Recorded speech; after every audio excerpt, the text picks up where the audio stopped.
Well, the holidays are coming. Yikes, right? Just thinking of them makes you want to run to the freezer and dive into the creamy comfort of some ice cream. I get it.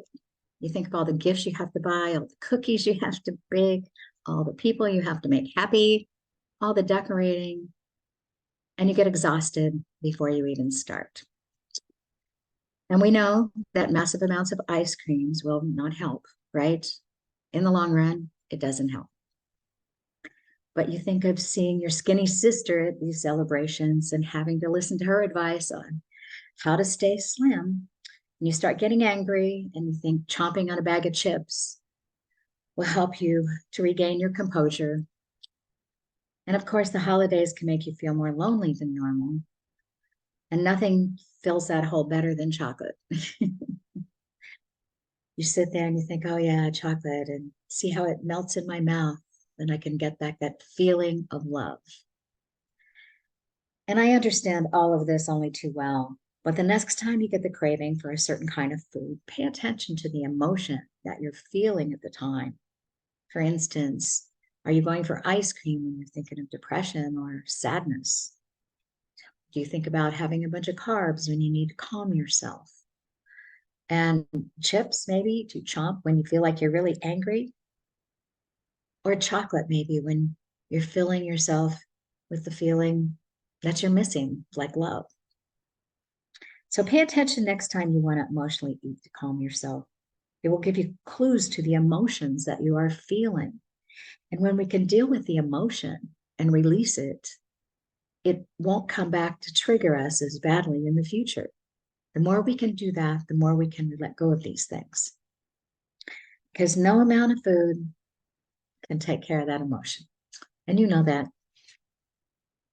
But one of the most important things to realize is that emotional hunger comes on really fast.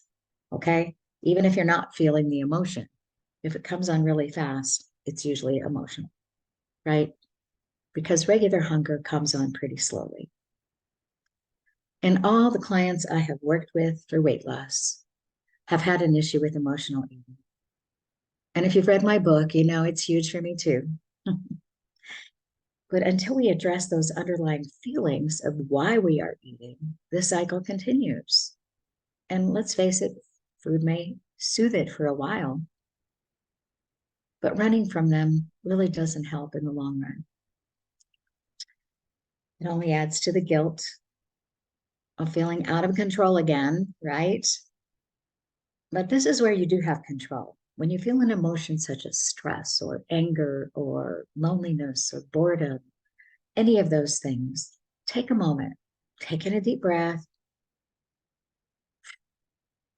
feel that emotion, and get to the point of letting it go. I know that sounds easier, but it's not.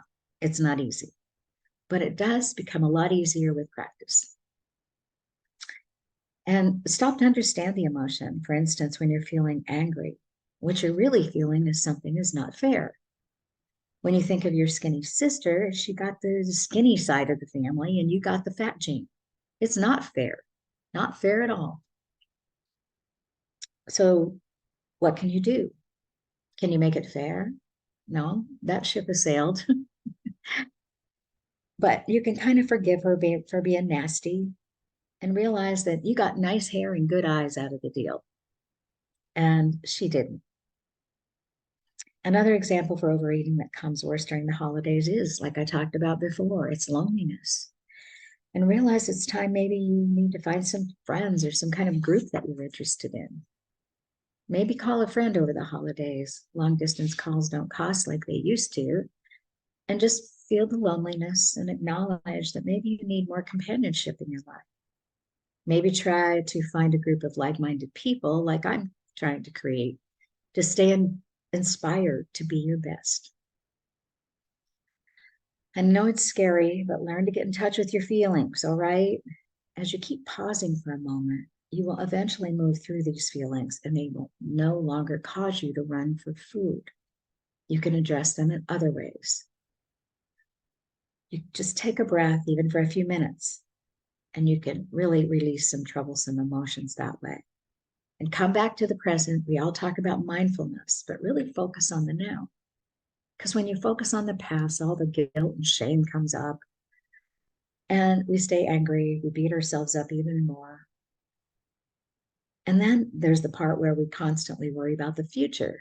Unless you're psychic, you don't know what's going to happen. There's so much we can worry about. And how many times have you worried so much about something that never happened?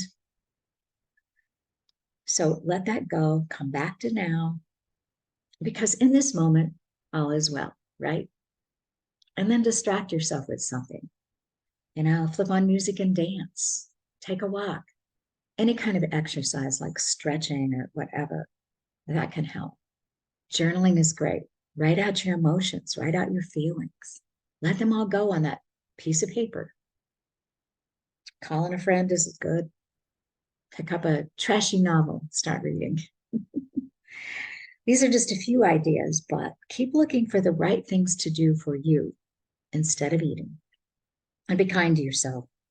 Sometimes you're going to run for that candy bar, but at least you're consciously doing it now, right? And this will help you in the future. Sometimes a hunk of chocolate is the only thing that can really help. So forgive yourself. You're consciously doing it. And be compassionate. Sometimes we're just kinder to our friends than we are to ourselves. And remember, you don't have to be perfect. Every day is a start over. And allow your intuition to guide you to self-compassion and self-love. And when you start focusing on feeling good every single day, you don't have the emotional eating things that you used to have. Yes. So whenever you want to run for your favorite treat, think about the emotion that you're running from and breathe. Check into yourself, figure out what's bothering you, try to work through it, and do one of the distractors you've chosen instead. And one of the most important things in weight loss is to accept yourself where you are right now. Thank your body for all it's done for you. Honor yourself for trying to do something different.